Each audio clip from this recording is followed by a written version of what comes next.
Sebelumnya saya perlu share dulu ya slide-nya.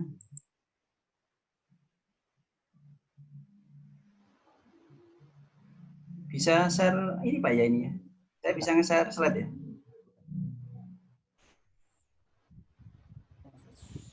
Bisa Pak. Bisa Bro.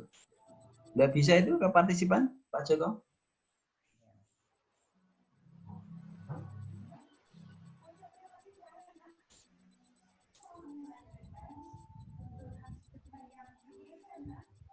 Silakan Pak. Oke, udah. Sudah bisa dilihat ya? Sudah.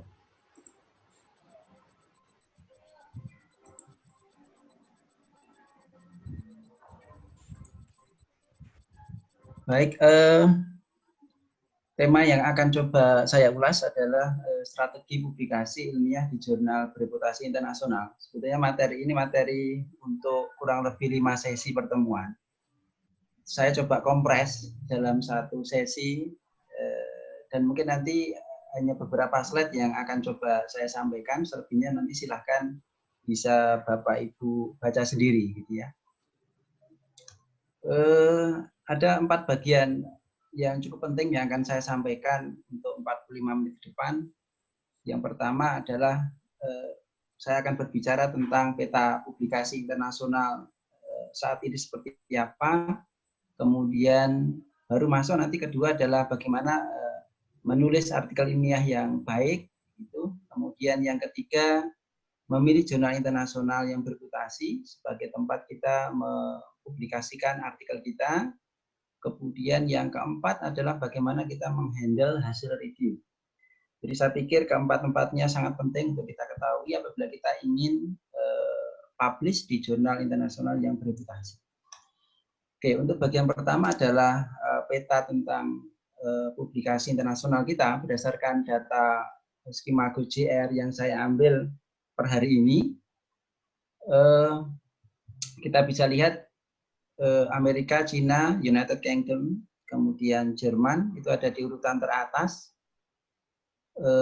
Kita bisa lihat jumlah dokumen yang ada di database Skimago. Yang paling banyak tentu Amerika ada 12 juta. Kemudian semakin ke bawah semakin kecil gitu ya. Ada China itu ada kisaran 6 juta artikel. Kemudian Inggris ada kisaran 3,4 jutaan artikel. Nah, yang menarik sebetulnya adalah sitasi per dokumen. Kalau kita lihat sitasi per dokumen Amerika memang jauh di atas gitu ya. Jadi 24,66 per artikelnya. Jauh sekali dibandingkan dengan peringkat kedua Cina yang hanya 8,27 dokumen. Artinya kualitas publikasi dari peneliti-peneliti di Amerika itu sudah sangat baik, jauh lebih baik dibandingkan dengan kualitas publikasi dari peneliti-peneliti yang ada di Cina. Meskipun kita tahu Cina beberapa tahun terakhir ini sangat gencar sekali menambah jumlah publikasi. Bagaimana kemudian dengan Indonesia? Indonesia masih ada di tingkat di nomor 48, ranking 48. Kita masih kalah dengan Singapura, masih kalah dengan Malaysia yang ada di nomor peringkat 34. Kita masih di 48. Jadi kita bersanding dengan negara-negara kecil, ada Chili, Slovakia, Kroasia, Kolombia. Padahal penduduk kita sangat banyak. Berarti saya tidak tahu mungkin minat kita untuk menulis juga masih sangat rendah. Kalau kita lihat citasi per dokumennya ada 5,43. Ya. Tentu sangat jauh dibandingkan dengan Amerika, sangat jauh dibandingkan dengan juga dengan masih dengan Cina. Tapi kalau kita lihat sebetulnya rata-rata di peringkat ini juga ada di rata-rata itu. Kemudian yang perlu juga saya sampaikan adalah peringkat publikasi untuk universitas, institusi-institusi yang ada di Indonesia. Saya mengcapture tadi pagi jam 10. Tertinggi masih Universitas Indonesia, kemudian ITB, UGM, sampai yang ke-12 itu ada USU. Ya. Mungkin Universitas Bapak Ibu ada yang masuk ke sini. Sedangkan universitas saya, Universitas 11 Maret, masih ada di urutan 11, jadi sesuai dengan namanya, di peringkat yang 11. Oke, itu kira-kira bagaimana gambaran peta publikasi. Jadi kita masih skala terjauh, sangat kalah dengan negara-negara lain. Kita kalah dengan Malaysia, Singapura, bahkan di negara-negara ASEAN kita hanya lebih tinggi dari Vietnam, Kamboja, dan lain sebagainya. Ya, oleh karena itu maka perlu sekali kita untuk mengejar kekalahan kita itu dengan memperbanyak publikasi di jurnal-jurnal yang berreputasi internasional. Baik, untuk section yang kedua kita akan coba membahas tentang bagaimana sebetulnya cara menulis artikel ilmiah yang baik. Ada beberapa alasan mengapa kita tidak menulis artikel ilmiah. Ya. Yang pertama, kita tidak tahu harus menulis apa. Jadi seringkali kita berhadapan dengan situasi seperti itu. Kita blank sama sekali, tidak tahu apa yang mesti ditulis. Begitu. Kemudian tidak tahu mulai dari mana. Ini juga seringkali menjadi penyakit kita. Saya harus menulis dari mana? Padahal sebetulnya materi sudah ada, kemampuan sudah ada, tapi bingung dia menuliskan. Kemudian sulit untuk menulis di kampus. Kadang-kadang kita justru kesulitan menulis di kampus karena harus melayani banyak mahasiswa, harus mengajar, dan seterusnya. Sehingga kita butuh tempat khusus, waktu khusus untuk bisa menulis. Kemudian lebih suka mengajar atau proyek. Ini juga menjadi penyakit banyak dosen, banyak peneliti. Di mana karena menulis itu banyak memakan waktu, tidak menghasilkan uang begitu, sehingga orang lebih suka saya tak di proyek saja, karena toh saya bisa mendapatkan banyak tambahan finansial. Kemudian tidak punya waktu untuk menulis. Kita disibukkan dengan aktivitas kita, aktivitas mengajar, aktivitas melayani mahasiswa, aktivitas administratif yang banyak sekali menyita waktu kita, sehingga kita sama sekali tidak punya waktu untuk menulis. Kemudian tidak mengerti urgensi menulis, kemudian menulis tidak memiliki efek finansial. Jadi seperti yang saya sampaikan tadi, orang lebih suka ikut proyek, lebih suka ikut hibah begitu, yang pundi-pundi finansialnya itu lebih jelas daripada sekedar menulis yang ya mungkin lebih banyak menyita waktu, sementara tidak menghasilkan efek finansial. Kemudian tidak ada motivasi untuk menulis. Nah, seringkali kita juga tidak punya motivasi sama sekali menulis untuk apa gitu ya. Nah, ini adalah beberapa alasan yang mungkin orang itu menjadi tidak menulis. Kemudian kalau kita lihat sebetulnya kalau kita sebagai dosen, atau saya tidak tahu Bapak Ibu ada yang dosen, ada yang bukan dosen begitu. Kalau kita sebagai dosen ada beberapa motivasi sebenarnya yang bisa kita bangkitkan untuk kita bisa menulis. Yang pertama, kewajiban Tridharma perguruan tinggi yang salah satunya adalah menuntut kita untuk meneliti. Output dari penelitian tentu saja adalah publikasi. Maka kewajiban Tridharma itu bisa menjadi motivasi kita untuk menulis. Kemudian tantangan dan berpikir kreatif ini juga menjadi motivasi kita. Karena untuk menulis tentu kita harus bisa menghasilkan novelty. Kita harus bisa menghasilkan sesuatu yang baru, hasil penelitian yang baru. Sehingga kita butuh berpikir kreatif, butuh bekerja lebih keras gitu, untuk bisa menghasilkan publikasi. Kemudian kita juga motivasinya bisa untuk turut berpartisipasi mengembangkan sains dan teknologi, kemudian memecahkan persoalan bangsa, bisa juga untuk menyebarluaskan hasil kerja penelitian yang sudah kita lakukan. Gitu ya. Mungkin dari kita banyak sudah meneliti, banyak buku penelitian yang sudah kita buat, tetapi tidak kunjung juga dipublish. Padahal kalau kita lihat mungkin materinya sangat menarik begitu, novelty-nya juga mungkin ada, tapi tidak dipublish. Maka ya orang lain tidak akan tahu hasil-hasil kita. Kemudian mungkin meraih penghargaan. Banyak orang juga yang meneliti punya motivasi untuk dia bisa mendapatkan penghargaan, baik itu dari institusinya atau dari lembaga-lembaga penelitian. Kemudian yang ke-8 mendapatkan insentif. Kita tahu di banyak universitas saya kira untuk publikasi ilmiah di beberapa jurnal internasional mendapatkan insentif yang cukup menarik dan itu bisa juga menjadi alasan pendorong untuk kita bisa menulis. Jadi saya pikir sebetulnya kalau kita lihat dari pengalaman saya, mahasiswa S1 atau siapapun yang pernah lulus S1 itu sebenarnya punya kemampuan untuk menulis. Dan kalau faktanya hampir 90% paper yang saya buat itu paper yang ditulis oleh mahasiswa S1. Terbit di jurnal Q1, Q2, Q3, Q4. Jadi tinggal kemudian menurut saya adalah bagaimana kemudian kita bisa memotivasi diri kita untuk mau menulis. Kalau mahasiswa S1 saja dengan kemampuan yang mungkin jauh di bawah kita itu bisa menghasilkan publikasi internasional gitu ya. Maka apalagi kita pasti bisa. Hanya persoalannya adalah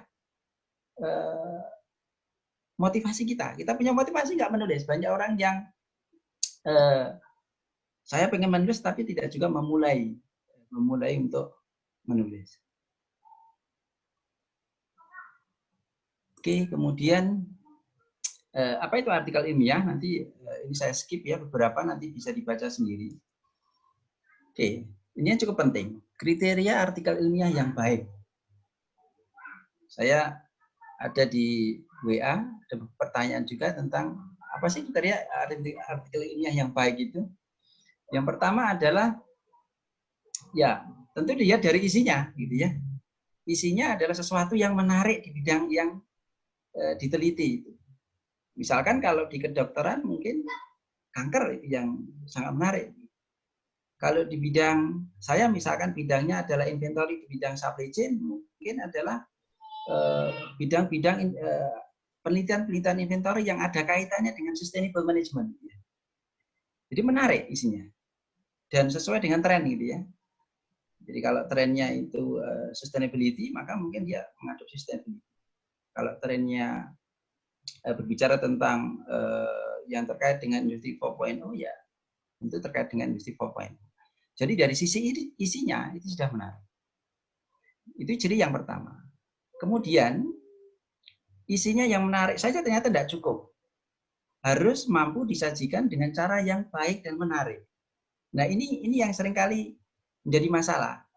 Teman-teman itu banyak yang meneliti sebetulnya, penelitiannya luar biasa bagus, gitu ya.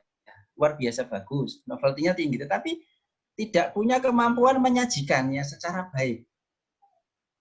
Menyajikan tentu menulisnya, mempresentasikannya dalam tulisan, dalam data, dalam grafik, semenarik mungkin ya, itu yang masih sangat kurang.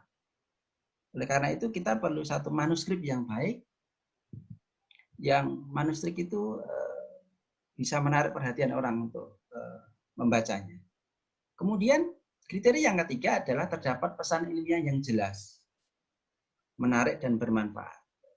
Jadi kontennya, pesan ilmiahnya itu menjadi sangat jelas, artinya novelty-nya itu jelas, menarik dan juga memiliki manfaat bagi kehidupan kita. Jadi teman-teman yang saya kembali lagi ke kedokteran begitu ya, mungkin yang terkait dengan kalau sekarang itu ya COVID Corona ya, banyak sekali diteliti begitu. Mungkin ada juga yang meneliti bagaimana misalnya pengaruh disinfektan terhadap COVID begitu. Yang pada akhirnya ternyata kesimpulannya itu disinfektan itu tidak bisa 100% kemudian menghilangkan virusnya. Jadi ada satu pesan yang jelas. Yang biasanya pesan jelas itu nanti kita bisa baca di bagian conclusion dari paper yang ditulis. Kemudian menyampaikan pikiran penulis dengan cara yang logis, yang runtut. Jadi untuk menulis itu memang butuh satu cara agar tulisan kita itu mengalir begitu ya. Dari mulai jadi ibarat orang mengisi air begitu. Jadi kalau kita membaca satu paper yang bagus itu kelihatan sekali seperti kita itu diisi. Ada satu gelas kemudian diisi oleh air. Mulai dari abstraknya, kita sudah mulai bisa mengenal ini penelitian tentang apa. Kemudian introduction-nya sudah ada bayangan tentang motivasi penelitian, ada research question, kemudian metodologi penelitiannya kita sudah bisa membaca langkah-langkahnya. Jadi seperti ya otak kita itu dituangkan air begitu. Jadi sangat logis, kemudian juga runtut. Oke. Kemudian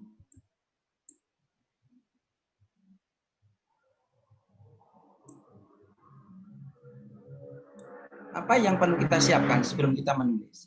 Yang pertama adalah kita harus bisa memilih jurnal yang tepat. Jurnal yang tepat. Nah, ini tidak banyak orang bisa. Tidak banyak orang bisa. Jadi perlu pengalaman, ya, perlu pengalaman untuk bisa memilih jurnal yang tepat. Yang pertama kita bisa lihat dari lingkup dari jurnal yang dituju.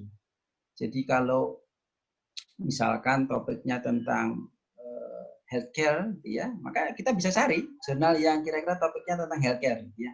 Tentu banyak sekali. Tetapi coba dimasukkan lagi, masuk lagi di healthcare, kemudian dilihat, oh ternyata dia berbicara tentang keuangan di healthcare. Keuangan di healthcare, maka pasti jurnalnya akan lebih sedikit lagi, gitu ya. Terus kemudian dicari mengerucut begitu, nanti akan menemukan kira-kira jurnal yang tepat. Kemudian juga pertimbangan yang lain kita bisa lihat dari misalkan segmen pembacanya siapa. Itu kita bisa lihat ada di setiap website, di halaman website ya, dari jurnal itu ada segmen pembacanya. Sangat jelas sekali. Jadi siapa, peneliti di bidang apa begitu ya. Kemudian juga kita bisa juga lihat nanti impact factor jurnalnya. Seberapa tinggi impact dari jurnal. Jadi impact jurnal itu menunjukkan jurnal itu sering disitasi atau tidak. Nah, nanti secara detail kita akan lihat di bagian akhir dari presentasi saya tentang jurnal, cara memilih jurnal ini. Kemudian yang kedua, selain mengetahui dengan benar bagaimana memilih jurnal, itu juga kita harus paham benar tentang petunjuk penulisan jurnal. Karena setiap jurnal itu punya style yang berbeda antara satu dengan yang lain. Punya gaya selingkung yang berbeda antara satu dengan yang lain. Nah, kita harus membaca dengan baik, memahami, karena tidak semua style itu kadang cocok dengan kita. Kalau kita lihat misalkan jurnal-jurnal Emerald, itu stylenya beda dengan jurnal-jurnal misalkan Inner Science atau jurnal-jurnal yang ada di Springerling. Sangat beda sekali. Karena itu kita harus paham benar bagaimana stylenya. Dan kita harus paling tidak yang pertama membaca dulu petunjuk dari penulisan jurnal. Kemudian tahapan publikasi. Jadi yang pertama kita melakukan atau menentukan daftar inventaris masalah, kemudian melakukan riset, membuat manuskrip, kemudian baru menulis. Jadi menulisnya adalah tahapan akhir dari rangkaian penelitian. Daftar inventaris masalah itu yang pertama mengumpulkan ya masalah. Kita bisa lihat atau mengidentifikasi masalah. Kita bisa identifikasi masalah itu bisa ya dari banyak hal ya. Kita masing-masing peneliti ya, tentu punya bisa mengkorek hasil masalah itu dari banyak yang ada di lapangan gitu ya. Kemudian saya tidak akan berbicara banyak tentang DIM ya, daftar inventaris masalah. Kemudian yang kedua adalah melakukan riset. Ya, setelah kita tahu masalahnya, baru kemudian kita riset. Bapak Ibu sudah punya inilah pengetahuan banyak tentang DIM dan riset itu. Kemudian dari situ kita buat manuskrip. Jadi manuskrip ini artikel mentah yang belum kita submit itu kita sebut manuskrip. Kemudian baru kita siapkan untuk submission. Yang buat artikel, kemudian di sana ada surat pengantar, ada acknowledgement, kemudian nanti ada review report, kemudian sampai kemudian accepted, sampai kemudian publish. Jadi selama artikel kita itu masih kita persiapkan, kita tulis ya satu persatu mulai dari abstrak itu kita sebut manuskrip. Tapi kemudian kalau sudah kita sampaikan ke jurnal, kita menyebutnya biasanya artikel.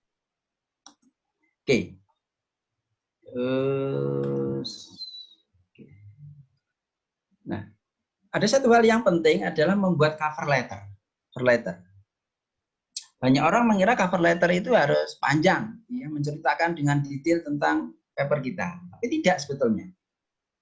Karena cover letter itu nanti harus dibaca oleh editor jurnal sesingkat mungkin. Sesingkat mungkin. Jadi sampaikan paper ini tentang apa? Tentang apa? Ya.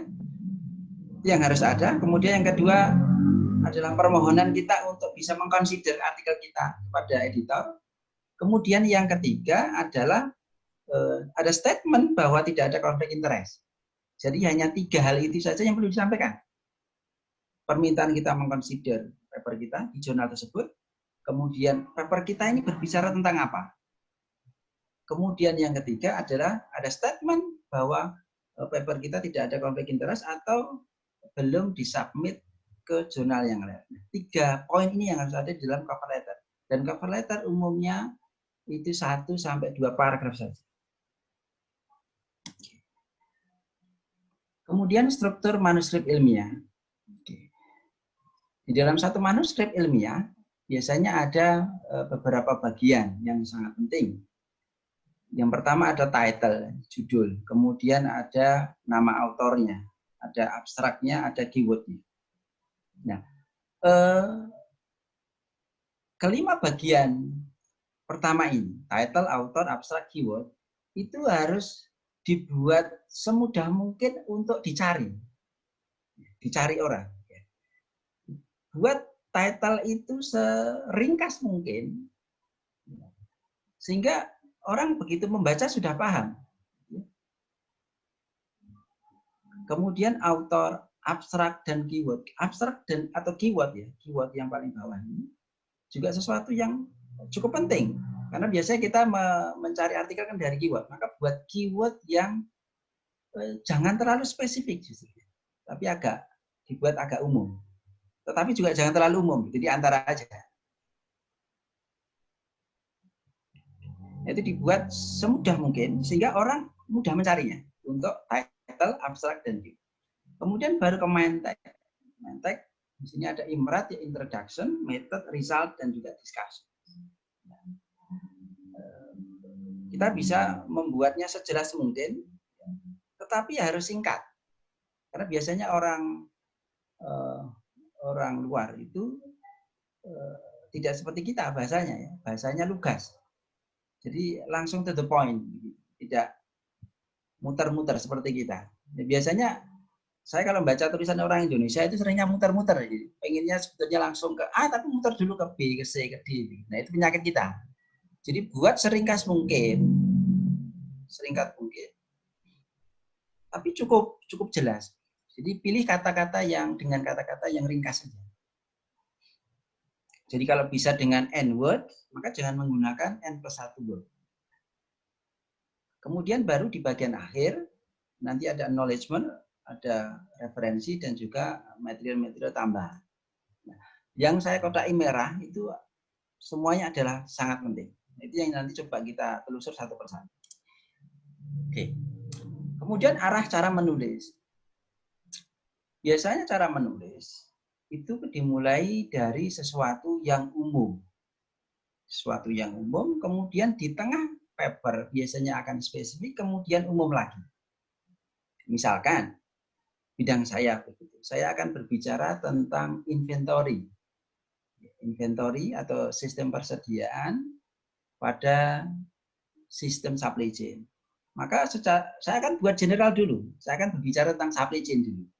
Baru saya berbicara tentang agak detail lagi inventory.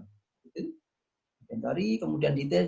Nah, pada akhirnya ditarik ke sesuatu yang umum. Biasanya kita bisa lihat di managerial insight. Managerial insight itu sifatnya sangat umum sekali. Karena dia harus memberikan guideline kepada seorang manajer bagaimana dia harus bertindak sesuai dengan fenomena-fenomena yang sudah dijelaskan di bagian diskusi. Jadi mulai dari yang general, kemudian mengerucut ke bagian yang spesifik, biasanya ada di method dan result, kemudian bagian discussion dan conclusion itu harus dibuat segeneral mungkin. Oke. Lanjut. Kita coba ke detail bagian dari naskah. Title. Kapan title itu dibuat? Title itu dibuat setelah semua bagian dari manuskrip ditulis. Ya, jadi setelah abstrak ditulis, setelah metodologi ada, setelah discussion-nya ditulis, semuanya ditulis, baru kita membuat title. Ya, dan title ini satu senjata untuk menarik perhatian pembaca. Jangan lupa. Dibuat title yang semenarik mungkin. Jadi, kita bisa lihat, biasanya sangat terkait dengan novelty yang ada di dalam paper kita. Apa yang mau dimunculkan di paper kita? Misalkan, satu contoh ya, kalau di bidang saya, bidang inventory. Inventory yang paling menarik kalau sekarang adalah tentang carbon emission. Nah, kalau begitu, kalau carbon emission ini sesuatu yang menarik, maka sebisa mungkin ini harus ada di title. Nanti bidang Bapak Ibu beda lagi. Apa yang trennya saat ini yang menarik gitu ya, dari penelitian Bapak Ibu. Nah, itu yang cantumkan di title supaya menarik pembaca. Karena itu yang nanti dicari oleh pembaca. Pembaca tidak akan mencari inventory, tidak, tetapi mungkin dia lebih suka dengan carbon emission yang menjadi tren. Kemudian sesingkat mungkin tetapi informatif dan spesifik, ya. Dan tanpa singkatan atau akronim, kecuali yang sudah sangat dikenal. Jadi tidak terlalu panjang, ya, tidak terlalu panjang, karena kalau terlalu panjang juga pembaca menjadi justru ini ya ragu untuk membaca karena judul saja sudah panjang gitu. Jadi kesannya bertele-tele nanti kalau judul itu terlalu panjang. Jadi buat sesingkat mungkin tetapi informatif dan spesifik. Ya, informatif nanti dilihat bagian mana yang paling menarik tadi dan spesifik. Ya, jadi artinya spesifik ini bisa menggambarkan bahwa memang artikel kita itu tidak untuk semua peneliti tetapi spesifik untuk peneliti di stream penelitian tertentu. Kemudian gunakan frasa yang kemungkinan besar akan dipakai dalam pencarian topik masalah. Nah, ini memudahkan orang untuk mencari. Jadi gunakan frasa-frasa yang umum digunakan orang untuk mencari. Bapak Ibu yang tahu sendiri nanti. Di tiap bidang tentu berbeda. Gunakan frasa yang menggambarkan distinctive feature dari makalah. Sesuatu yang beda, yang menarik, itu yang perlu dicantumkan. Kemudian hindari frasa yang terlalu umum. Terlalu umum. Karena kalau terlalu umum, nanti akan banyak pembaca dari area peneliti yang lain yang masuk. Padahal itu kita tidak inginkan. Yang kita inginkan adalah mereka yang meneliti di stream penelitian saya itu yang membaca. Ya. Yang membaca. Oke. Kemudian kita bisa lihat beberapa contoh yang sangat baik. Saya ambilkan dari paper-paper di bidang saya. Yang pertama, energy implication in a two-stage production system with a controllable production rate. Ini kalau orangnya streamnya sama, penelitiannya dengan Zanoni yang peneliti di sini, itu pasti orang sudah paham ini, sudah ngerti itu isinya apa gitu. Oh, pasti tentang energi. Oh, ini untuk sistem produksi yang 2 tingkat, kemudian ada controllable. Artinya tingkat produksinya bisa dikontrol. Artinya nanti tingkat produksi ini akan mempengaruhi tingkat energi yang dihasilkan. Jadi orang dari baca ini saja, itu orang bisa sudah paham ya, 50% atau sudah bisa menebak-nebak isinya. Kemudian, contoh yang kedua. Ini contoh yang berusaha menarik pembaca, yaitu dengan kalimat pertanyaan. How many times to remanufacture? Berapa kali produk itu harus diremanufaktur? Nah, berarti nanti novelty-nya pasti terkait dengan how many times to manufacture? Berapa kali harus diremanufaktur satu produk itu? Biasanya kalau kita, yang saya lihat ya, jarang sekali orang Indonesia menggunakan kalimat pertanyaan judulnya. Biasanya kalau orang Indonesia ya pakainya seperti yang artikel yang di atas itu. Ya.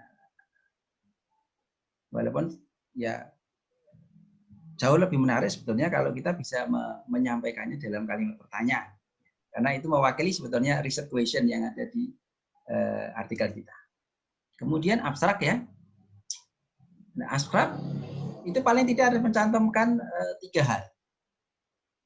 Yaitu masalah yang diselesaikan, metode yang dipakai, dan hasil. Hanya 3 ini yang disampaikan di abstrak. Jangan yang lain. Kadang-kadang ada yang menyampaikan di bagian awal tuh dia ada sedikit background, latar belakang. Tidak usah, langsung saja ke to the point. Paper ini berbicara tentang apa, menggunakan metode apa, hasilnya seperti apa. Sampaikan secara spesifik, ringkas, dan akurat 3 hal itu yang harus ada di abstrak. Tidak usah bertele-tele dan hanya ada 1 paragraf. Ini contoh. 1 paragraf saja cukup. Ya. Dan biasanya kalau kita lihat, ya kita bisa lihat di situ ya.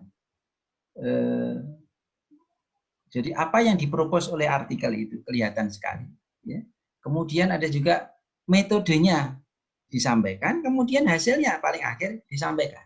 Jadi pasti 3 hal itu disampaikan. Dan hanya 3 hal itu yang perlu disampaikan.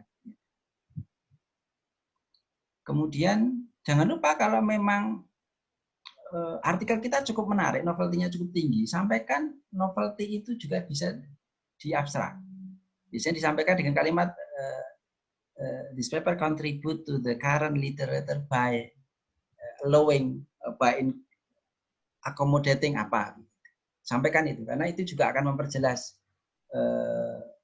konten dari paper kita. Dan biasanya orang setelah mencari, dia akan lihat title-nya. Setelah cocok, dia akan lihat abstraknya.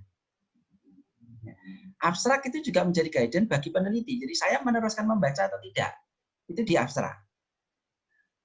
Ya, karena kita bisa tahu, oh ternyata ini berbicara tentang apa, di ranah apa. Stream penelitian sama dengan saya tidak, cocok dengan saya atau tidak. Kalau ternyata ini bukan sesuatu yang saya cari, ya sudah. Sehingga abstrak itu memang harus jelas, sangat jelas. Skopnya harus sangat jelas sehingga orang bisa memahami stream yang sedang dibicarakan oleh peneliti tersebut. Kemudian keyword, ya, hindari terlalu spesifik. Karena kalau terlalu spesifik, ya orang nggak akan nyari. Karena keyword kan biasanya jadi kata untuk pencarian ya. Jadi jangan terlalu spesifik. Kemudian juga jangan terlalu umum. Karena kalau terlalu umum orang bisa nyari juga. Jadi antara keduanya. Jadi bisa, ya ini masing-masing Bapak Ibu bisa tahu lah antara spesifik dengan yang umum. Kemudian dia hindari singkatan yang tidak umum di stream penelitian itu, gitu ya. Kalau sudah umum boleh saja, gitu ya. Kemudian ikuti petunjuk jurnal. Jadi biasanya kalau tiap jurnal itu dia ada satu guidance tertentu, misalkan keywordnya antara 5 sampai berapa kata. Tapi umumnya kalau tidak ada guidance seperti itu, umumnya ada sekitar 5 kata. Oke. Kebagian selanjutnya dari abstrak adalah introduction. Di bagian introduction itu harus menunjukkan claim centrality. Membuat klaim sentral yang menunjukkan bahwa bidang kajian Anda itu sangat penting. Jadi bidang kajian yang Anda Bapak Ibu teliti itu sangat penting. Jadi seperti saya misalkan berbicara tentang inventory, ya harus disampaikan bahwa inventory itu satu kajian yang sangat penting misalkan di supply chain management. Tentu kita harus butuh banyak pendukung referensi di sana. Kemudian yang kedua, di introduction juga ada review terhadap literatur-literatur yang terkait dengan penelitian kita. Nah, ada 2 style paper. Style yang pertama adalah introduction, itu menyatu dengan literatur review. Dan yang kedua adalah introduction, itu terpisah dengan literatur review. Untuk yang saya sampaikan, ini adalah satu contoh paper di mana introduction-nya menjadi satu dengan literatur review. Sehingga di dalam introduction harus ada review dari literatur yang berkaitan dengan paper kita. Kemudian pada saat melakukan review itu juga harus ada counter claim, ada sanggahan terhadap penelitian-penelitian yang atau klaim-klaim yang disampaikan oleh peneliti sebelumnya. Setelah kita bisa menyanggah, maka kemudian baru kita bisa menunjukkan gap penelitiannya. yang lain berbicara A, penelitian saya akan berbicara B. Karena B ini memang belum dibicarakan banyak orang atau belum diteliti banyak orang. Baru kemudian setelah ada gap, maka kemudian arise a question. Harus ada pertanyaan penelitian. Membuat satu pertanyaan baru yang terkait dengan gap yang ada tadi. Jadi dari gap kita identifikasi, kemudian kita harus bisa menunjukkan satu atau beberapa pertanyaan. Oke. Satu pertanyaan boleh, ya, satu pertanyaan boleh. Jangan terlalu banyak.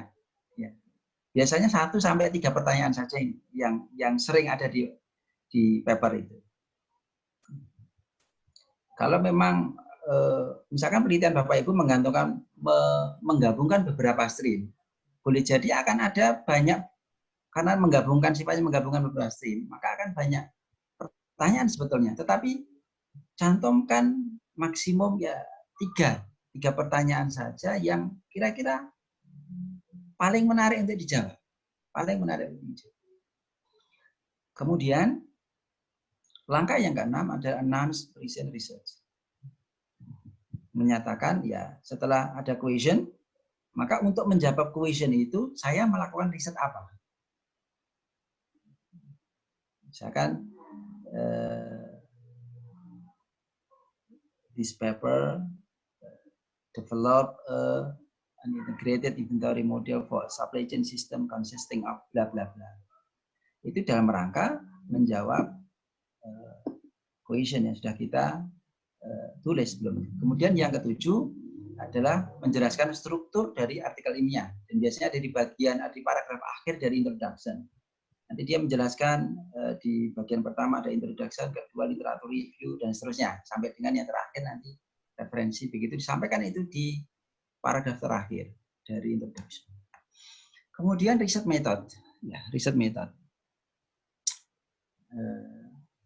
Di riset method ini Bapak Ibu diminta untuk menjelaskan secara detail namun ringkas ya, tahapan-tahapan penelitian. Tetapi harus diingat bahwa menjelaskannya tidak seperti menjelaskan ketika kita membuat laporan penelitian.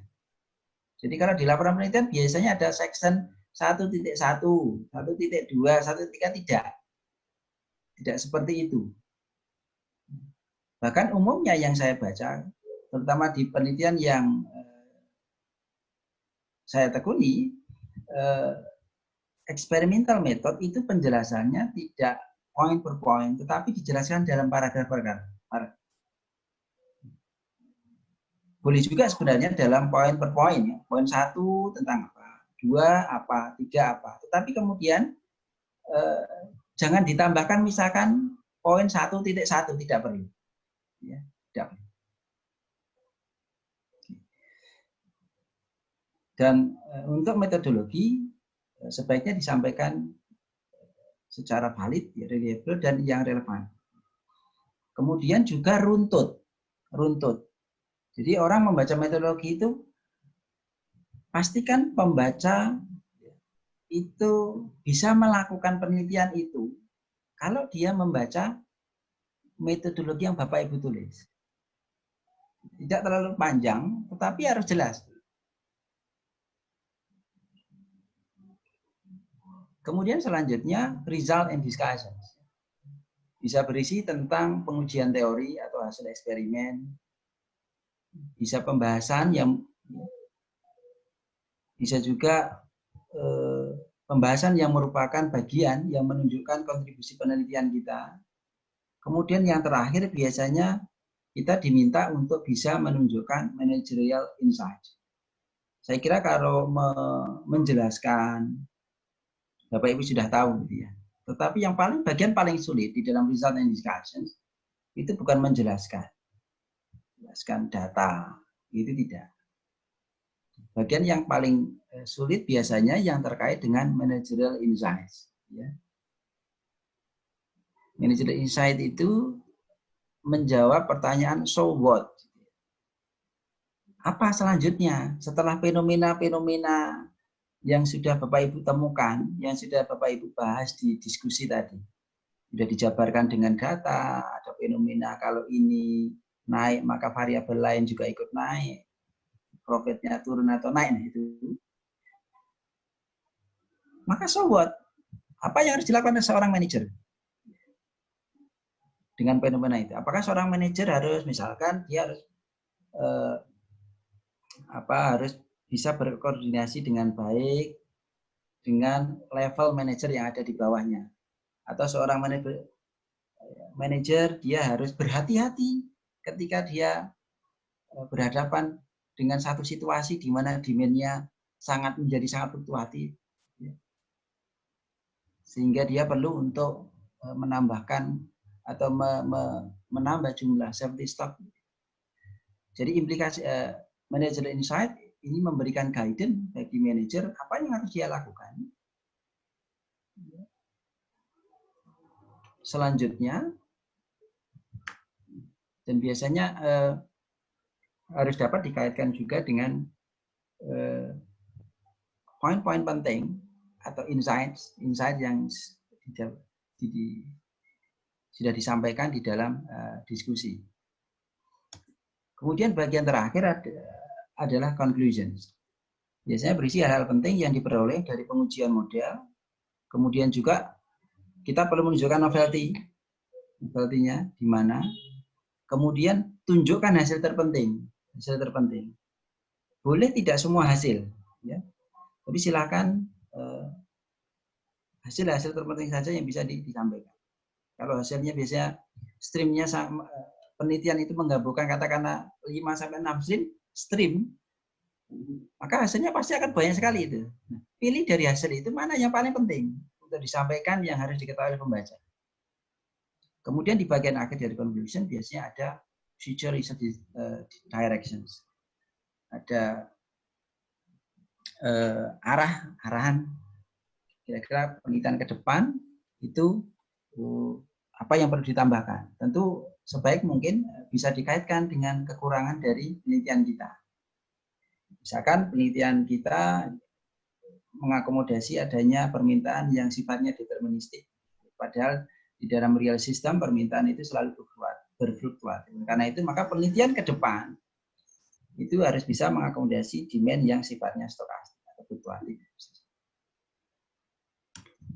Oke. Kemudian yang terakhir adalah kaki manuskrip. Ada acknowledgement, ya, biasanya berupa ucapan terima kasih kepada orang yang berkontribusi terhadap penelitian kita. Misalkan orang yang mensupport dana ke dalam penelitian kita, atau tenaga ahli mungkin yang kita interview begitu, atau orang yang membantu kita mengolah data juga bisa dituliskan di bagian acknowledgement. Kemudian referensi, referensi sebisa mungkin gunakan referensi yang kira-kira 5-10 tahun saja. Jadi jangan terlalu banyak menggunakan referensi yang tahunnya sudah sangat tua. Kemudian bagian yang paling bawah itu ada appendix, turunan rumus atau metode eksperimen yang mendukung penelitian. Saya masih punya waktu berapa menit, Pak Joko? Halo, Pak Joko. Oke, saya lanjutkan ya.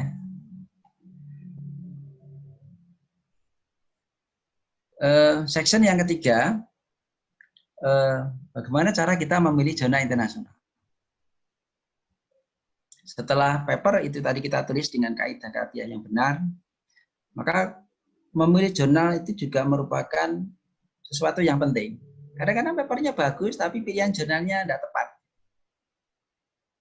Jadi saya lihat banyak teman-teman itu yang secara penulisan sudah sangat bagus, tetapi kadang-kadang dia nggak pintar milih jurnal, sehingga sembarangan jurnal yang dipilihnya. Oke. Ada beberapa panduan dalam memilih jurnal publikasi. Yang pertama adalah pilih publisher yang telah terbukti bereputasi. Ya, nanti kita bisa ada Springer, ada Emerald, gitu ya. Kita bisa ya, ada Springer, ada Emerald, ada Taylor Francis, ada Wiley. Ya, ada IEEE, ada SAGE, ada Cambridge, ada Oxford, dan lain-lain. Kemudian yang kedua, pilih jurnal dengan coverage yang sesuai. Coverage-nya harus sesuai. Misalkan seorang teknik industri menulis tentang supply chain management. Maka ya pilih paling tidak, paling umum gitu ya, coverage-nya teknik industri. Kemudian semakin sempit coverage itu semakin baik. Ketika misalkan tema paper saya supply chain, maka ya kalau pengen sempit lagi, ya cari tema-tema yang atau jurnal yang tema spesifiknya adalah supply chain. Kemudian yang ketiga, pilih setidaknya jurnal yang terindeks Scopus.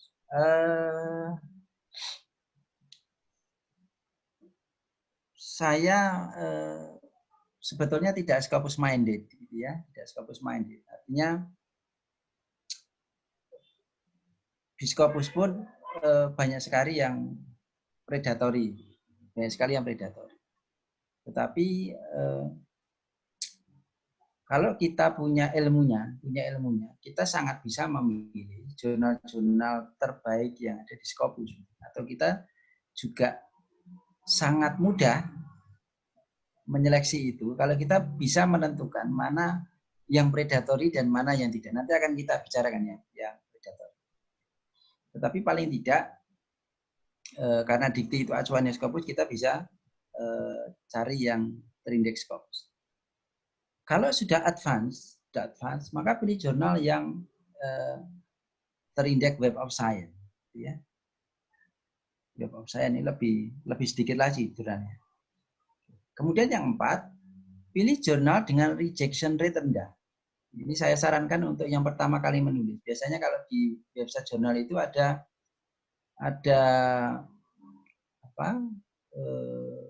informasi tentang berapa rejection rate-nya. Kemudian berapa waktu antara submission sampai dengan decision itu dikeluarkan atau sampai dengan review itu dikeluarkan. Informasi seperti itu ada di bagian depan dari website jurnal biasanya. Nah, pilih untuk yang pertama kali menulis, maka pilih dengan yang rejection-nya paling rendah. Sehingga kita punya probabilitas lebih tinggi untuk diterima. Kemudian untuk pemula, mulailah mensubmit jurnal dengan kualitas rendah. Jadi saya sarankan untuk yang Q3 atau Q4. Jadi jurnal itu ada 4 kuartil, ada Q1, Q2, Q3, Q4. Okay. Q1 itu tentu ya paling mudah itu adalah Q4, kemudian agak sulit Q3, agak sulit lagi Q2, kemudian yang paling sulit biasanya adalah Q1.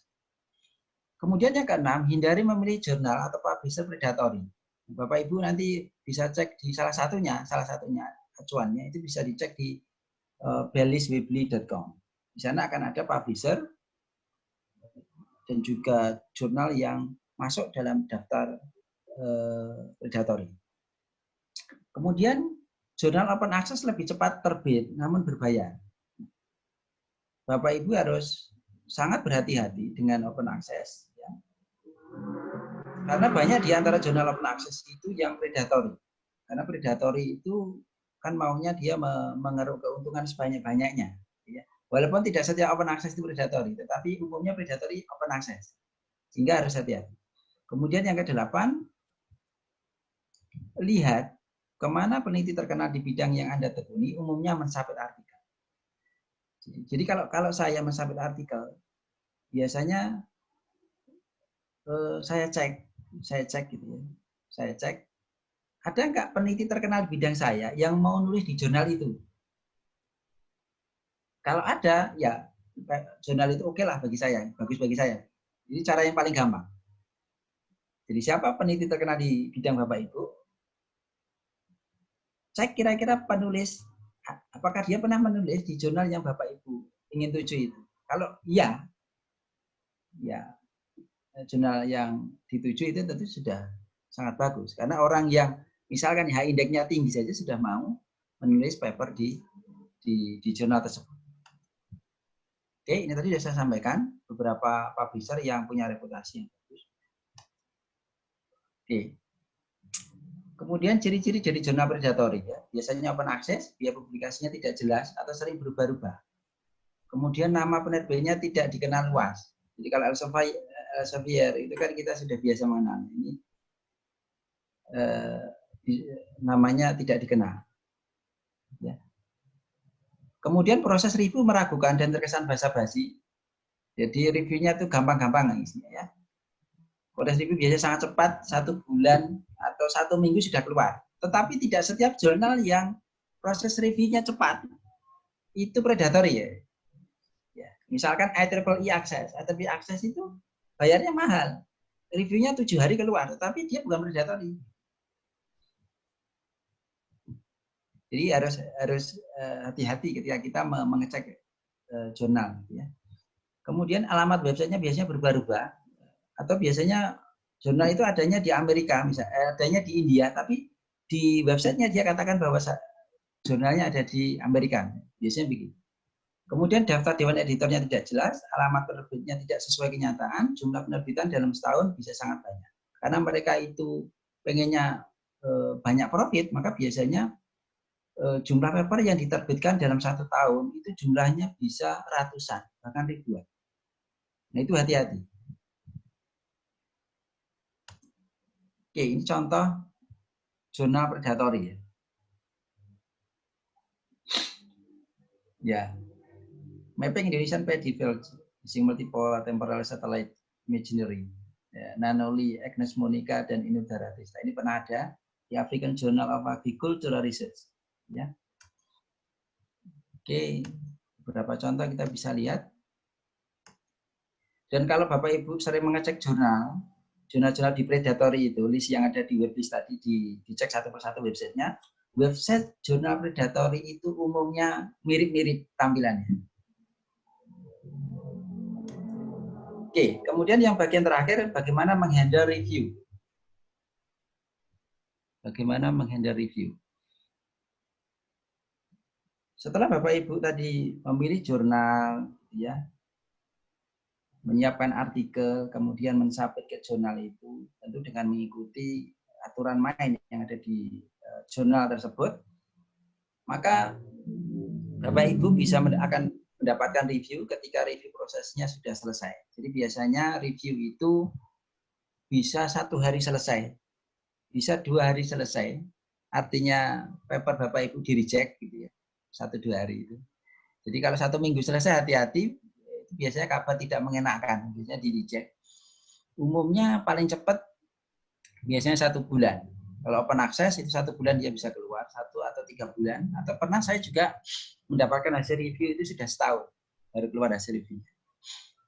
Jadi menunggu hasil review itu adalah bagian yang paling tidak disukai oleh peneliti. Disinilah kita harus bersabar, ya, karena tidak bisa dikendalikan. Mencari review, mencari seorang reviewer itu tidak semudah kita mencari mahasiswa kita. Ya. Reviewernya banyak, tetapi belum tentu dia mau. Gitu. Belum tentu mau, sehingga bisa variatif hasil review itu keluar, bisa 3 bulan, bisa 4 bulan, bisa 1 tahun, bahkan bisa 1,5 tahun baru keluar. Oleh karena itu Bapak Ibu harus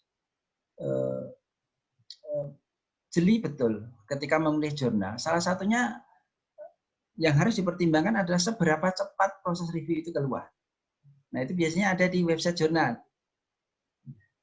Kalau review itu keluar maksimumnya 6 bulan, maka masih masuk akal. Tapi kalau sudah 6 bulan ke atas, informasinya sudah 6 bulan ke atas, maka sangat disarankan untuk tidak mengirim ke jurnal tersebut. Oke. Proses review itu seperti ini ya, ada artikel di submit, kemudian di screening. Screening nanti akan dilihat oleh chief editor apakah scope-nya masuk, ya, penulisannya sudah baik, formatnya sudah baik. Kalau ini oke, maka akan masuk ke review proses yang pertama. Tetapi kalau tidak oke, misalkan scope-nya tidak masuk, maka biasanya akan rejected. Maka kalau rejected dalam ada informasi dari jurnal 1-2 hari, itu umumnya informasinya ada tentang rejected. Rejection dari jurnal. Kemudian masuk ke review proses. Review proses, maka kemudian reviewer akan memberikan komen. Biasanya minimal ada 2 reviewer.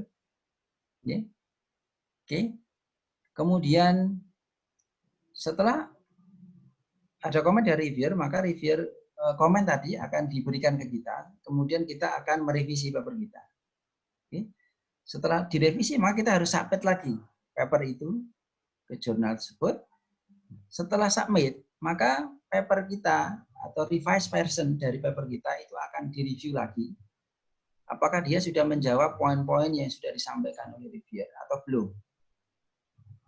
Sehingga biasanya nanti ada final decision. Apakah dia rejected atau accepted. Atau bisa juga sebetulnya ada review lagi. Ya, diminta memperbaiki lagi.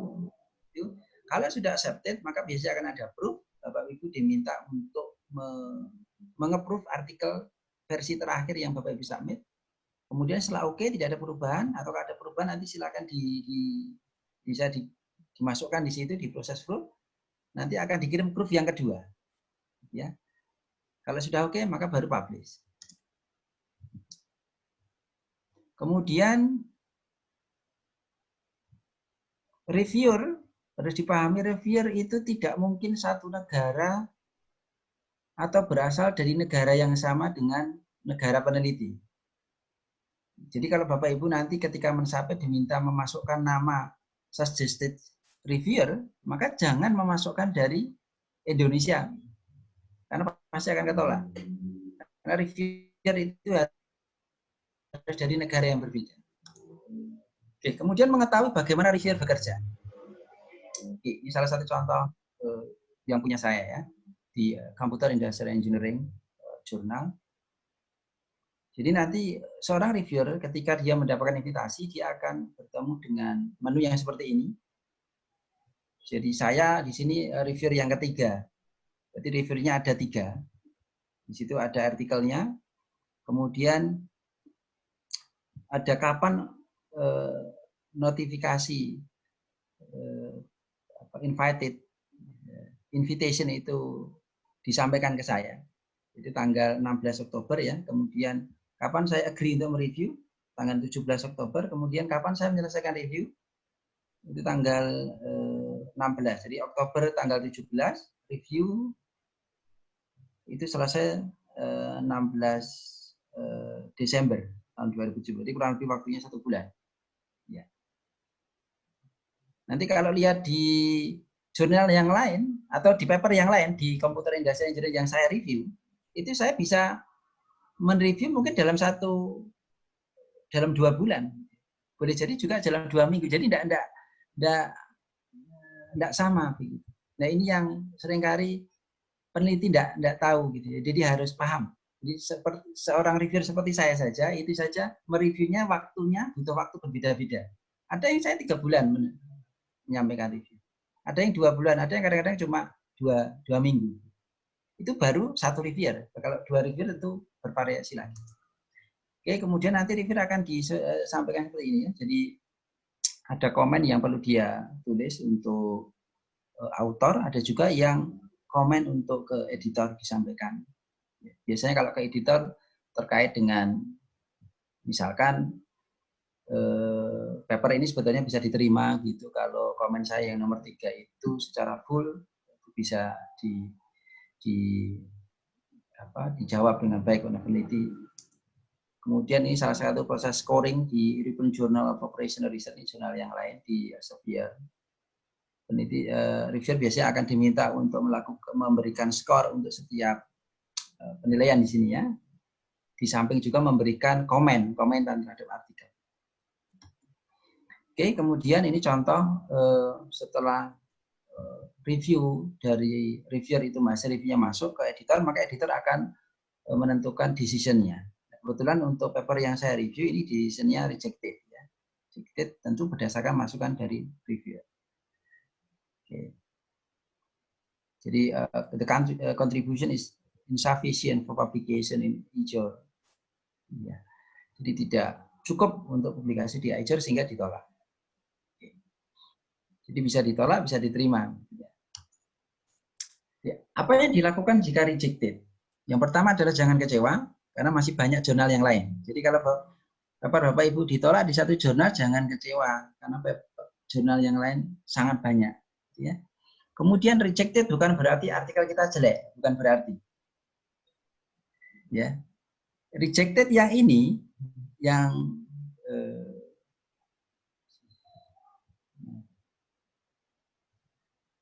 paper yang saya review yang ini, sebetulnya papernya sangat bagus sekali, novelnya luar biasa tinggi, gitu ya. Tetapi ada perhitungan yang salah, sehingga dia harus di-reject. Ada 1-2 kalau tidak salah perhitungan yang salah, sehingga dia harus di-reject. Jadi sebetulnya dari segi novelty sudah bagus, presentasi bagus, hanya ada 1-2 kesalahan dalam kalkulasinya sehingga dia di-reject. Jadi belum tentu di-reject itu artinya jelek. Kemudian pelajari dengan teliti apa komentar reviewer. Mulailah merevisi artikel sesuai komentar reviewer. Jadi meskipun rejected, Bapak Ibu pengen kemudian mensubmit paper Bapak Ibu ke jurnal yang lain, maka mohon untuk bisa merevisi artikel itu.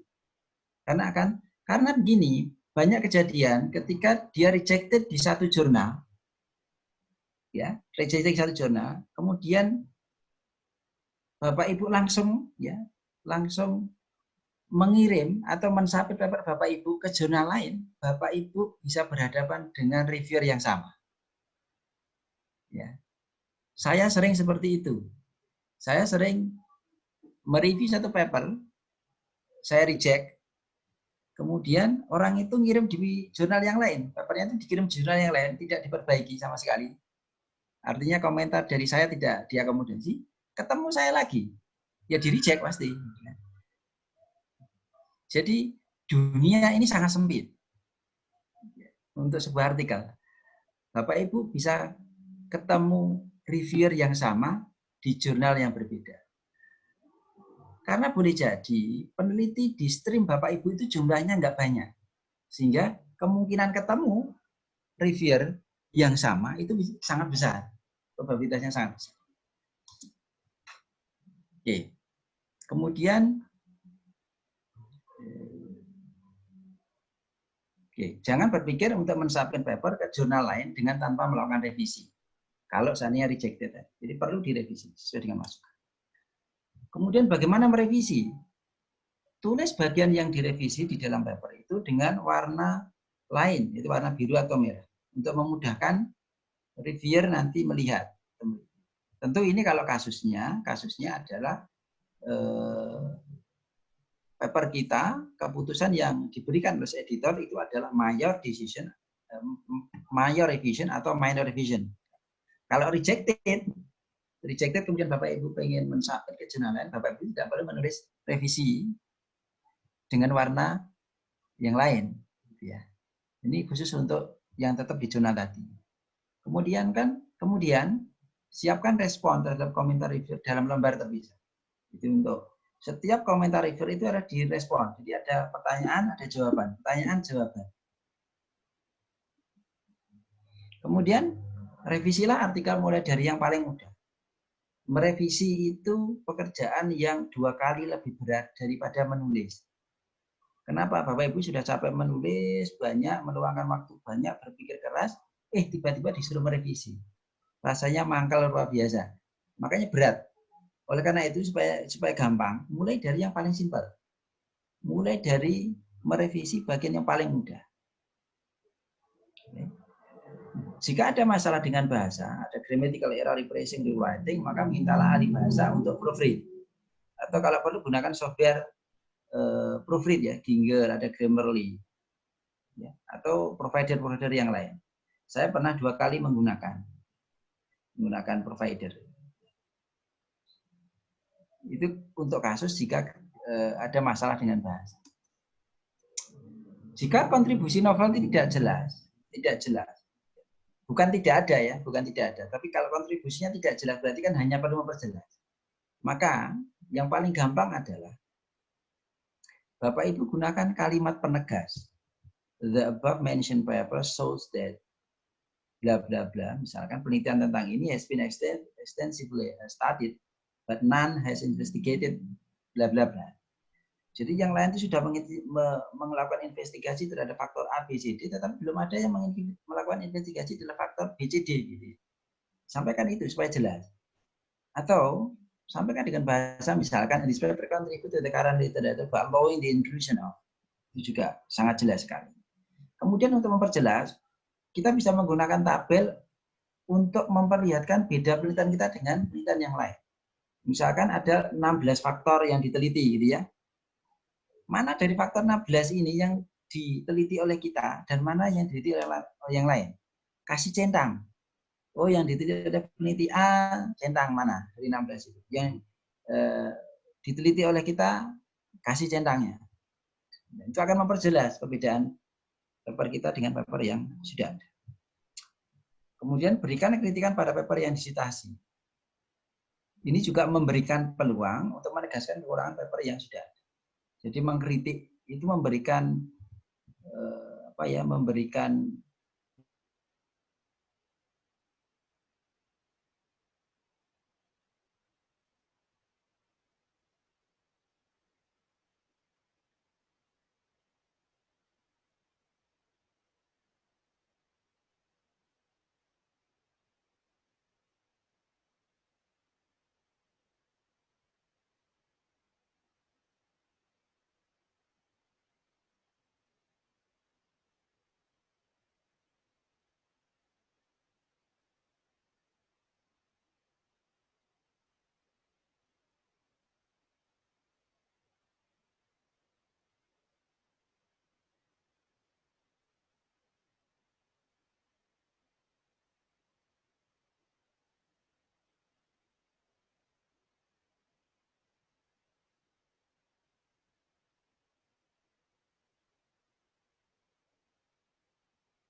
Halo Pak Joko.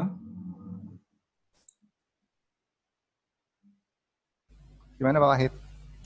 Sudah? Masih ada. Tadi bagian keempat diselesaikan aja Pak. Oh ya, ini masih disable screen sharing. Belum bisa sharing. Oh, belum bisa sharing. Nah.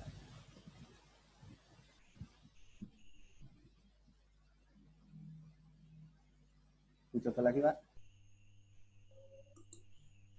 Oke, udah.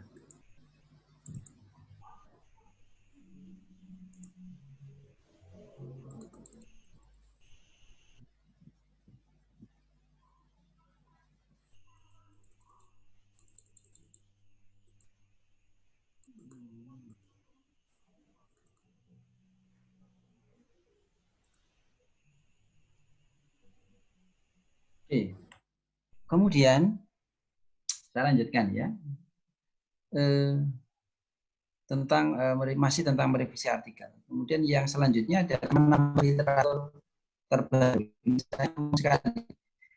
Artinya sangat umum seorang reviewer itu meminta seorang peneliti menulis untuk menambahkan literatur terbaru. Bapak Ibu bisa menggunakan bisa Scopus, bisa Google, bisa Researchgate begitu. Bapak Ibu bisa ketika tidak punya koneksi ke Scopus, tidak punya koneksi berlangganan Springer atau Emerald atau yang lainnya, Bapak Ibu bisa menghubungi author via email untuk bisa mendapatkan beberapa kali menghubungi via email dan bisa mendapatkan. Oke. Kemudian biasanya juga reviewer itu karena reviewer itu tidak dikasih minta, tidak dikasih word.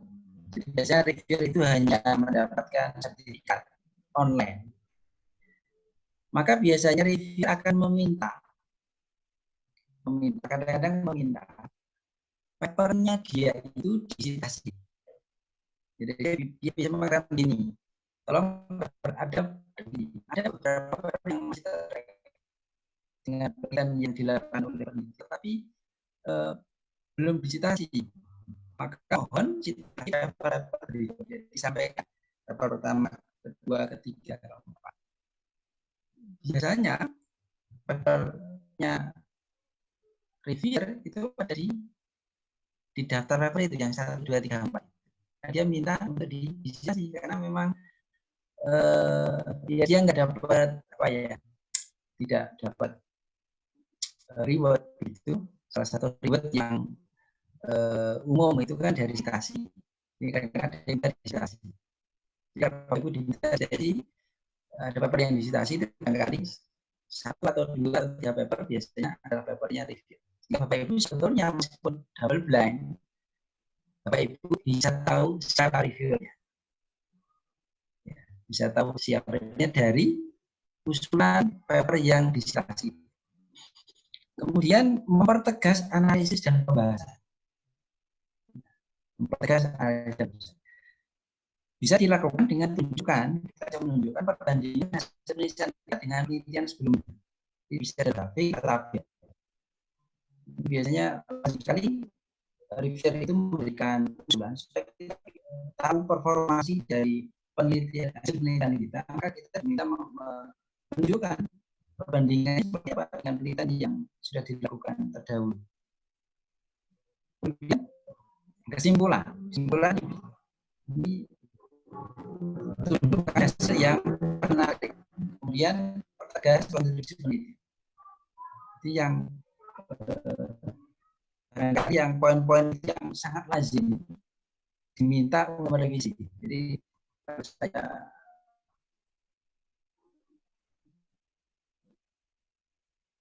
di masalah yang paling sering itu adalah saya itu diminta bagian untuk memperbaiki, mungkin kontribusinya nggak jelas, konsepnya nggak jelas, kemudian motivasi yang jelas, itu juga biasanya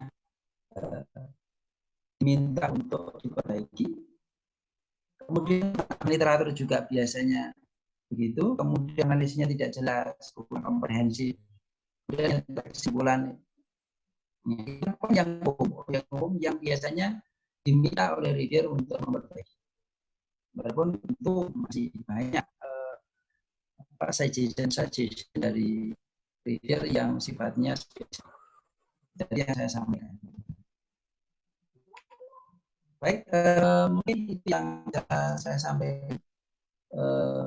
Monggo kalau ada pertanyaan yang terkait dengan apa yang sudah saya presentasikan. Waktu selanjutnya kami kembalikan ke Pak Joko. Monggo Pak Joko. Baik, terima kasih Pak Wahid. Untuk sesi pertama ini kita sudah lampaui, alhamdulillah. Memang susah ya memutus satu semester materi ke dalam beberapa menit pertemuan. Baik, saya persilahkan kepada rekan-rekan sekalian untuk bertanya, tapi sebelumnya raise hand dulu supaya kami bisa tentukan mana yang akan mengajukan pertanyaan. Silakan, saya tunggu raise hand-nya.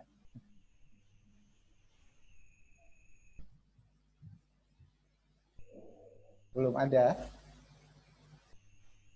Saya Anissa Nurul.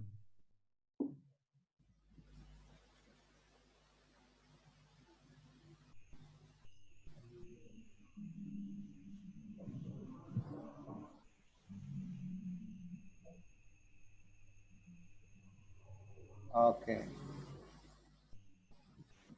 Silakan Mbak Anissa Nurul. Assalamualaikum warahmatullahi wabarakatuh. Waalaikumsalam. Sebelumnya saya berterima kasih karena sudah diberi kesempatan untuk bertanya. Saya ingin menanyakan Pak, dalam kondisi pandemi yang seperti ini, sebaiknya teknik pengambilan data apa yang bisa kita lakukan supaya kita tetap bisa produktif menulis ya Pak? Terima kasih. Penelitiannya tentang apa ya? Saya tentang supply chain Pak. Soalnya kan biasanya harusnya ambil data di perusahaan gitu. Oke. Langsung dijawab atau gimana? Langsung saja Pak. Oke, cara pengambilan data. Oke, di supply chain ya. Oke, baik saya coba jawab ya. Jadi kalau memang masa pandemi seperti ini serba menyulitkan kita. apalagi teman-teman kalau supply chain itu kan sebenarnya pengennya ketemu dengan orang, ya, pengennya ketemu dengan orang. Ya. Nah, kalau menurut saya masih lebih sulit dengan misalkan akses ke mesin gitu ya. Artinya seorang teknik mesin atau apa itu kan biasanya harus ke lab, dia harus nunggu mesin hasilnya gitu kan. Itu kan lebih susah karena akses ke sana sudah ditutup. Tapi kalau supply chain kaitannya dengan mencari data dan data itu berhubungan misalkan dengan orang-orang jabatan tertentu di perusahaan, kan sebenarnya kita bisa bertemu tapi lewat media-media online, atau kita bisa meminta data melalui email. Kalau itu bentuknya data ya, data rekapan data gitu, kita bisa komunikasi dengan selazimnya gitu ya. Kalau perlu wawancara pun kita juga masih bisa online. Jadi saya pikir masih sangat fleksibel dengan beberapa media online yang sudah ada. Kalau hanya untuk pencarian data seperti itu, kalau bidangnya supply chain. Yang justru kasihan tuh misalkan orang-orang kedokteran gitu ya, yang harus berhadapan dengan ya pasien atau orang-orang teknik mesin, teknik elektro yang memang harus ke lab gitu karena akses ke labnya sudah ditutup. Tapi kalau saya kira bidang-bidang supply chain dan itu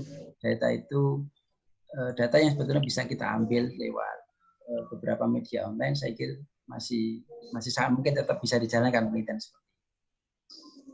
Mungkin itu yang bisa saya sampaikan, bisa saja. Barangkali mungkin ada pertanyaan lagi atau masih kurang puas. Pak Joko bisa bantu jawab ya. Lagi jadi moderator ini Pak. Baik. Terima kasih untuk Mbak Anissa. Untuk penanya yang lain mungkin silahkan. Saya persilahkan. Dipersilahkan untuk raise hand-nya. Atau saya jawab ini yang di WA. Oh iya, monggo. Sambil nanti menunggu yang raise hand ya, saya coba jawab beberapa pertanyaan yang sudah direkap oleh Pak Joko tadi.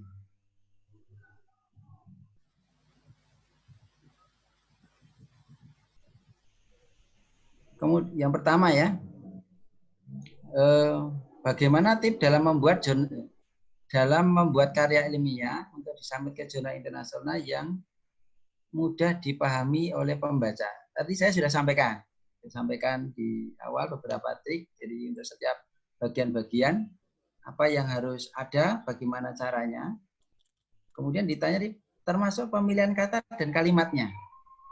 Ya, termasuk pemilihan kata dan kalimatnya.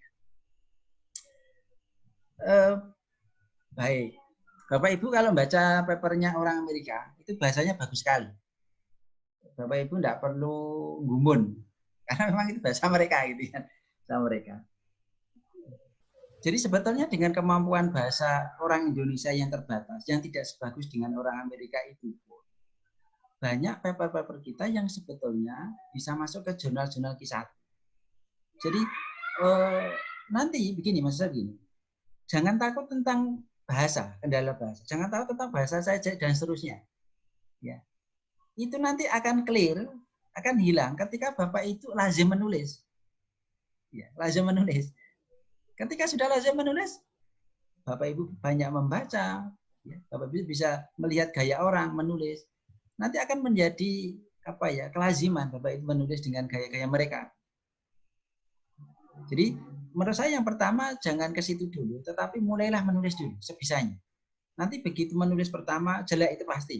Menulis kedua pasti sudah agak bagus, ketiga agak bagus, keempat mungkin sudah bagus, kelima tambah bagus lagi.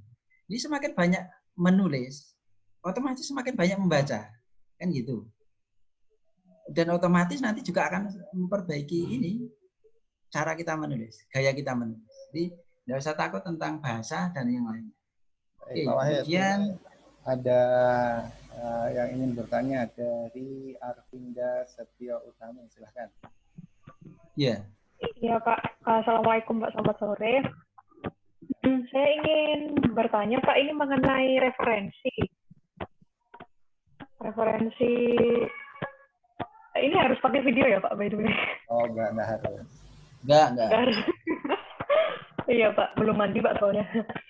Iya.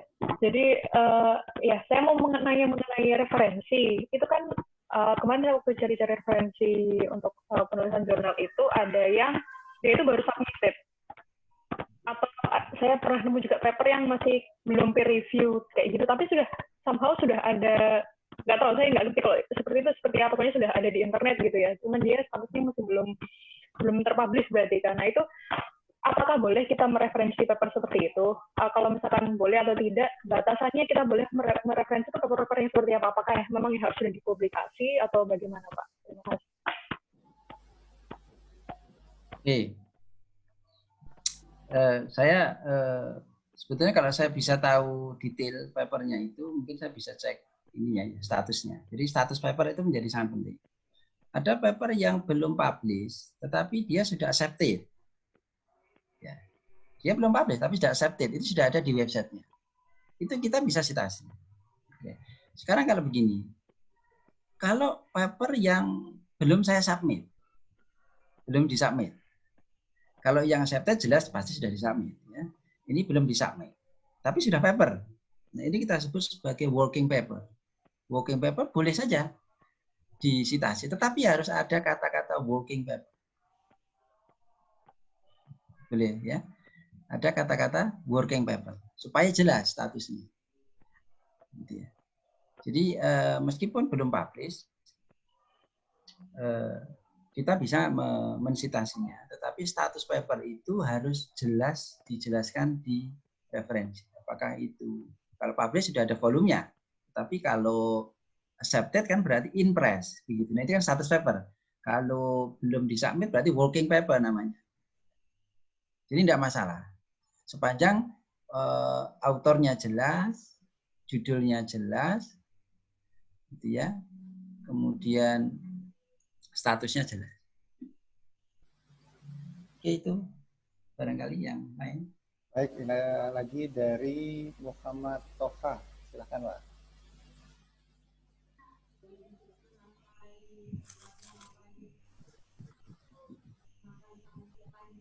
Pak Muhammad Toha, silakan. Mau menyampaikan apa ke... Terima kasih Mas Joko. Sebenarnya saya sudah tulis di kolom chat itu. Jadi kalau misalnya, ini kan Mas Wahid kan background-nya teknik ya? Iya. Atau sains gitu. Kalau apakah di social science juga model urutannya kayak gitu, IMRAT kayak gitu, introduction, method, result, kayak gitu. Oke. Ya. Karena saya bidangnya kan teknik ya, jadi lazimnya mengikuti IMRAT itu. Tapi kalau di social science mungkin agak sedikit berbeda, Tetapi secara umum sebetulnya mirip. Saya tidak tahu sebutannya kalau di social science apakah mappernya seperti apa, gitu ya. Tapi yang jelas pasti ada introduction, ada mungkin kalau non teknik itu mungkin menjelaskan teori itu menjadi juga penting. Jadi ada teori yang harus dijelaskan. Kalau di teknik tidak penting teori, tapi kadang-kadang di sosial itu teori itu menjadi penting. Itu ada yang disampaikan. Kemudian metodologi sendiri. Nah, saya nggak tahu kalau metodologinya di sosial science seperti apa. Tapi secara umum saya pikir IMRAT itu tetap bisa dipakai, walaupun sedikit banyak tentu harus beradaptasi dengan background dari Bapak Ibu. Baik, selanjutnya ada Ade Anda Juniani, kami persilahkan. Assalamualaikum. Waalaikumsalam. Waalaikumsalam. Apa kabar Cak Wakit? Silahkan, Dek. Matur nuwun Mas Joko. Mas Wakit mau tanya. Ya. Style paper untuk IEEE dan Cogen itu seperti apa menurut jenengan? Style paper untuk Jurnal IEEE dan Cogen Engineering. Tadi jenengan kan membahas style paper setiap jurnal berbeda-beda. Nah, ini contohnya saja misalnya. Dulu jenengan yang sering cerita saya kan untuk IEEE dan Cogen Engineering. IEEE itu Gimana, Pak? banyak itu, Bu. Yang mana? Yang mana? Yang jurnal apa maksud saya? Yang apa namanya? IEEE Access. Iya. Open access. Oh, oke. Ya. Baik. Stylenya ya. Style penulisannya atau gimana? Iya, style penulisan papernya. Oh. Baik. Jadi yang ditanyakan adalah IEEE Access dan juga Cogen Engineering. IEEE Access itu jurnal punyanya IEEE untuk memfasilitasi mereka-mereka yang gemar mempublish di open access. Biasanya waktu reviewnya itu cuma 7 hari. Ya, 7 hari. Saya kasih sebentar ya.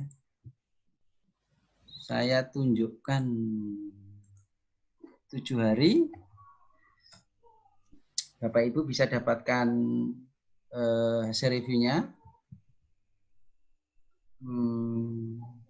Saya akan tunjukkan sebentar. Bisa lihat ya? Bisa, Pak. Email saya bisa lihat? Bisa. Ya, oke. Ini contoh IEEE Access. Ya, lihat. If you jadi abstrak ada di bawah, gitu ya. Please let me know within 2 days if you able to accept my invitation to review. If you agree to review, we ask you to provide your review comment within 7 days. Jadi hanya butuh waktu 7 hari untuk mereview. Artinya mungkin dalam 8 atau 9 hari mestinya peneliti akan mendapatkan hasil reviewnya. Kemudian Cogen. Cogen juga open access. Jadi dia satu sistem open access yang di-generate oleh Taylor Francis. Ya. Yang topiknya juga bermacam-macam. Jadi kalau di IEEE Access itu mau manajemen bisa masuk, teknik bisa masuk, gitu ya. Jadi multikultur gitu ya. Multikultur. Kalau Cogen juga sama, multikultur. Yang teknik bisa masuk, nanti ada Cogen matematik, ada Cogen macam-macam, gitu ya. Sama. Itu cuman waktu reviewnya itu agak lebih panjang, biasanya sekitar 3 bulan. Kalau style penulisannya mungkin lebih cenderung keduanya sebetulnya mirip, hanya cara mensitasinya kan yang berbeda ya. Yang satunya mengikuti ya gaya sitasinya numbering begitu, dan yang satunya kan tidak numbering kalau yang Cogen, jadi umum. Kemudian kalau ditanya apakah Cogen dan IEEE Access itu jurnal yang bagus, ya sebenarnya bagus. Oke, kalau dilihat dari hasil reviewnya, maka saya katakan medium. Artinya dia sebetulnya tidak sangat bagus, tidak sangat strict, ya. Tetapi cukup bagus untuk mereka yang memulai untuk menulis jurnal. Karena kan kepastian reviewnya jelas kapan keluar, cuman memang biayanya besar. Kalau di IEEE Access saya tidak tahu sekitar berapa ribu dolar, tapi sangat mahal di atas, mungkin sekitar di atas 20 jutaan.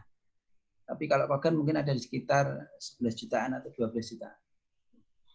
Ya secara umum kalau lihat stylenya sebetulnya sama dengan yang saya sampaikan tadi, dia masih pakai Imrat ya. Imrat ada metode, ada abstrak, ada introduction, ada metodologi, ada discussion dan seterusnya.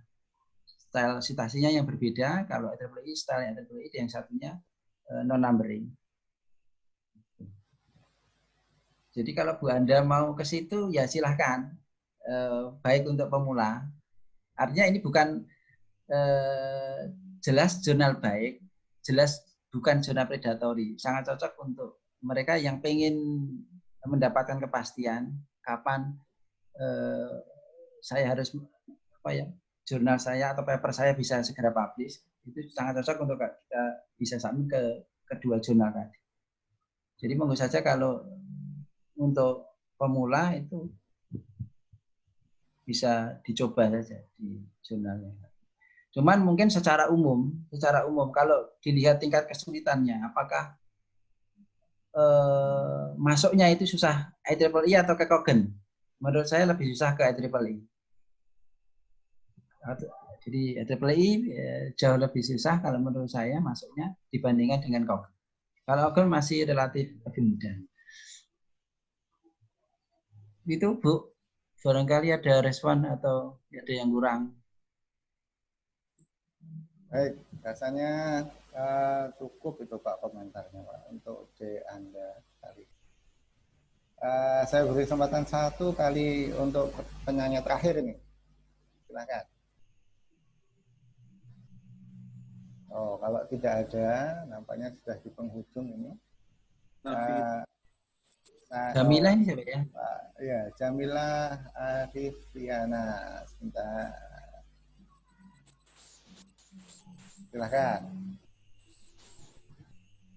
Assalamualaikum Pak. Waalaikumsalam. Iya, Pak, saya ingin tanya. Saya kan pernah buat jurnal ya Pak ya. Kemudian di beberapa kali, kemudian karena kan kita biasanya buat penelitian itu kan temanya pasti sama ya Pak ya. Nah, untuk menghindari autoplagiasi ini gimana ya Pak ya? Itu yang pertama. Kemudian yang kedua, saya pernah bukan submit jurnal, saya pernah mau ikut seminar begitu.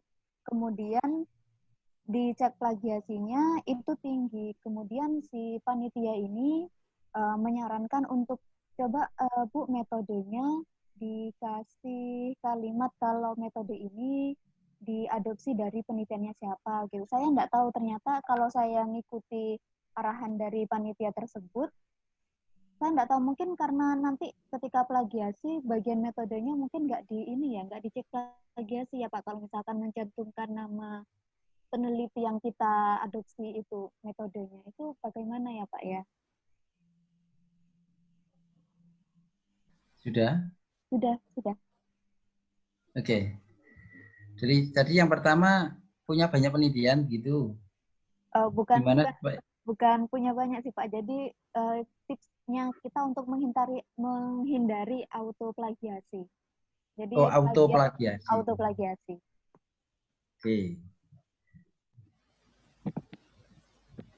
Oke. Ibu sering pakai Turnitin enggak? Enggak Pak, saya kebetulan enggak pakai Turnitin. Oke, begini. Ya. Jadi prosedur yang harus dilakukan oleh, misalkan ini saya dicontoh ya, ketika Ibu ikut conference, maka setiap paper yang masuk itu akan dicek plagiarismenya menggunakan software, misalkan Turnitin, ya. Dicek, maka kemudian dia akan muncul berapa similarity-nya, ya, similarity, kemiripannya. Semakin tinggi, maka semakin tidak baik. Gitu ya. Jadi misalkan umumnya untuk conference itu similarity-nya ada di 30% ke bawah. Harus 30% ke bawah. Ketika pertama kali Ibu dicek, misalkan papernya similarity-nya di atas 30%, biasanya akan ditolak atau diminta untuk rewrite, menulis ulang supaya similarity-nya. Jadi penting kalau kita ingin menulis paper, setelah paper itu selesai, dicek similarity-nya dengan ya software yang sudah ada. Cuman saya lihat sebenarnya sudah banyak universitas yang menggunakan, misalkan Turnitin begitu ya, atau yang lain. Nah, saya nggak tahu apakah ada yang tersedia secara free. Kalau ada, Ibu bisa menggunakannya. Tetapi kalau tidak ada, Ibu bisa menghubungi rekan-rekan sejawat Ibu yang dari universitas yang sudah memiliki alat cek untuk similarity test itu, supaya Ibu bisa mendapatkan kepastian kira-kira berapa similarity dari paper yang sudah saya tulis. Nah, umumnya untuk conference itu di bawah 30% oke. masih bisa masuk. Tapi kalau di atas 30% tidak bisa masuk. Untuk jurnal bagaimana? Oke. Untuk jurnal ada dua. Kalau Bapak Ibu mau disubmit ke jurnal. Jurnal itu ada yang care dengan similarity, ada yang sama sekali nggak care dengan similarity. Oke. Saya kasih contoh jurnal yang ada di Elsevier, ya. Jurnal yang top jurnal Q1 termasuk yang top di bidang teknik industri, misalnya Journal of Production Economics, International Journal of Production Economics, itu nggak care sama sekali dengan similarity. Ibu mau similarity-nya gede, nggak masalah. Ya, itu urusan ibu gitu intinya. Tapi dia is okay, gitu ya. Padahal dia Q1 jurnal top. Tapi kalau ibu masuk ke jurnal Cleaner Production, ini H indeksnya lebih kecil, ya. Masih lebih top production economic. Tapi kalau masuk ke cleaner production, maka similarity-nya maksimum harus sekitar, kalau nggak salah, 12%. Kenapa? Kenapa 12% pertanyaannya? Kenapa kecil sekali? Berarti kan susah ini masuknya. Karena harus sama sekali berbeda dengan paper-paper yang lain kan, berarti tulisan kita. Karena mengapa? Karena kalau di cleaner production, dalam 1 tahun mereka menerima submission paper sebanyak 30.000 paper. 30.000 paper. Sementara production economic ya paling-paling itu ada di kisaran 10.000 saja. Lebih kecil. Nah, bagaimana cara saya meng-cut 30.000 adalah dengan menerapkan similarity yang relatif kecil supaya saya bisa mereject banyak paper karena memang yang masuk banyak, artinya pesaingnya banyak sekali. Itu. Jadi ibu mesti care betul ketika submit ke jurnal, mana yang jurnal yang care dengan similarity, mana jurnal yang tidak care dengan similarity. Ketika tidak care itu tidak masalah berapapun similarity-nya, tetapi begitu dia care, maka Bapak Ibu harus memastikan similarity index-nya di bawah similarity index yang dipersyaratkan oleh jurnal tersebut. Jadi tadi kalau pengen tahu ya, Ibu harus cek dengan software-software similarity yang ada di pasaran seperti Turnitin misalkan, atau kalau tidak ada Bapak Ibu bisa menghubungi kolega yang lain yang punya. Saya kira sudah banyak yang punya. Barangkali itu yang bisa saya jawab. Baik, terima kasih Pak Wahid. Dan ini nampaknya waktu sudah tidak mengizinkan kita untuk berlanjut-lanjut lagi nih Pak Wahid. Antusiasnya luar biasa. Nanti jika saya tahu banyak pertanyaan yang belum terjawab, nanti kalau kawan-kawan merasa perlu untuk sesi lebih lanjut, silahkan hubungi panitia ya.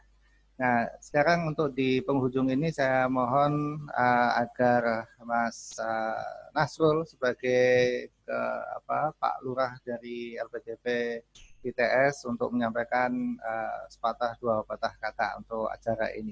Silakan. Ya, terima kasih Pak Joko. Gimana ya, sebenarnya ini materinya keren banget Pak.